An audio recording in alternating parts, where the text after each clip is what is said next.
Assalamu alaikum viewers, my dear students. I hope you are fine. So today again, in the name of Allah I begin, who is most merciful and beneficent. Principles of economics, I come first here by Tasawwur Abbas, Defense Degree College for Boys, Lahore.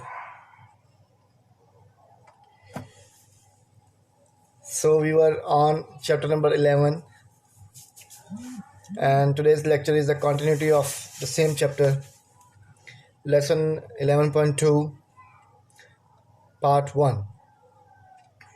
Actually, this lesson is little longer, so I have covered it in 3 sessions. Today is the first session for the lesson 11.2. In Board of Intermediate Secondary Education exam, this topic has appeared 12 times.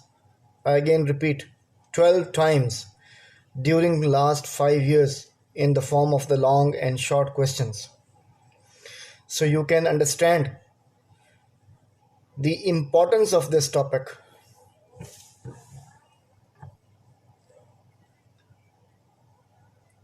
So now, methods of the measurement of national income is today's lesson. Measurement of national income or national income accounting is very important and helpful for the analysis of the economic situation of a country.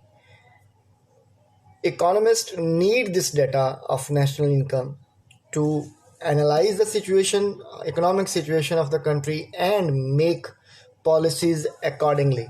So this is very helpful.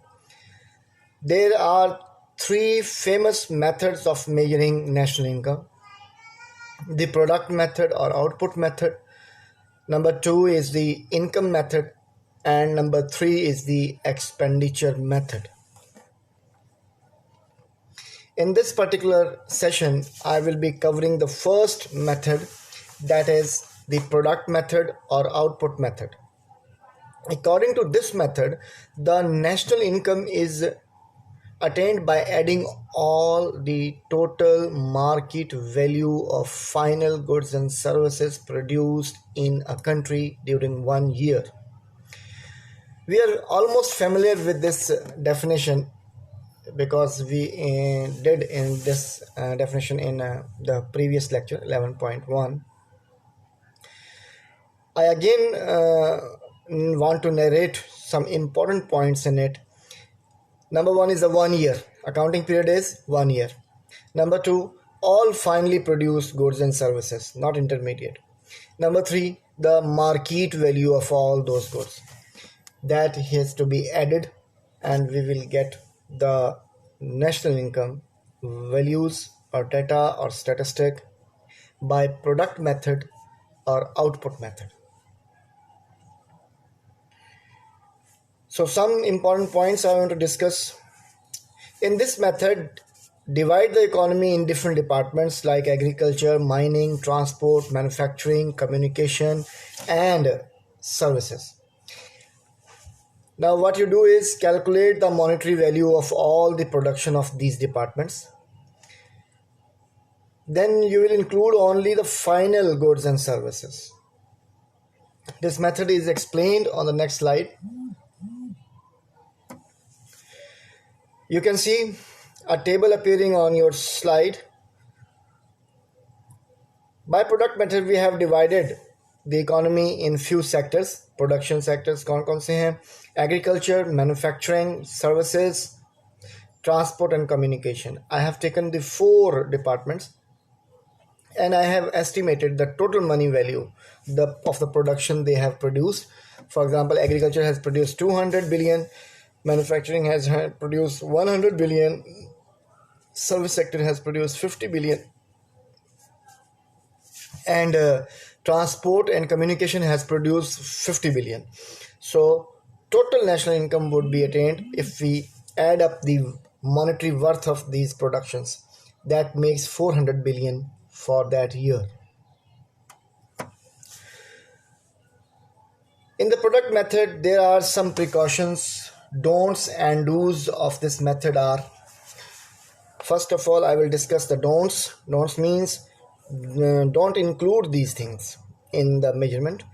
Number one, don't count double. Double counting is not allowed. Double counting happens when you include the value of the final stage good and again you add up the intermediate stage goods as well. So you have to count only the final stage good value, market value of final stage. For example, if you buy a mobile, you pay for it, let's say 20,000. This is your final stage good. If in national income we add this amount of 20,000, that is fine. But again, if we also add up the value of the plastic, value of the rubber, value of the silver, value of the steel, value of the iron that is used in its manufacturing, then it will be double counting. So avoid this. You have to calculate only and only the final stage value. Next precaution is don't include depreciation allowance. Depreciation allowance has to be subtracted from the final value of your good. For example, if the good is produced in January and it was worth 20,000, and now in April, after 4 months of its production, it will not be of same value. So if we count the same value now, it will be misleading. So depreciation has to be deducted to get the exact value of the national income. Next is don't include services without payment like gardening, work of the housewives, those services which are not paid, which are done in courtesy or in some kinship. Those are not going to be included in the national income accounting. Next is don't include transfer payments. Transfer payments are those payments which are paid without any effort. For example, pensions to the retired people. They don't work for it, but they're getting. That is not included in the output method. For example, gifts. You don't pay for that, but you get it. For example, the scholarships of the students, they are given to them without any economic effort. Although they are studying, but it is not an economic effort. Okay. And finally, don't include illegal earnings. Illegal earning or the black market earnings are not included in the national income in this method, output method. And there are some do's as well. Include subsidies. Subsidies have to be added and the legal income has to be added in this method.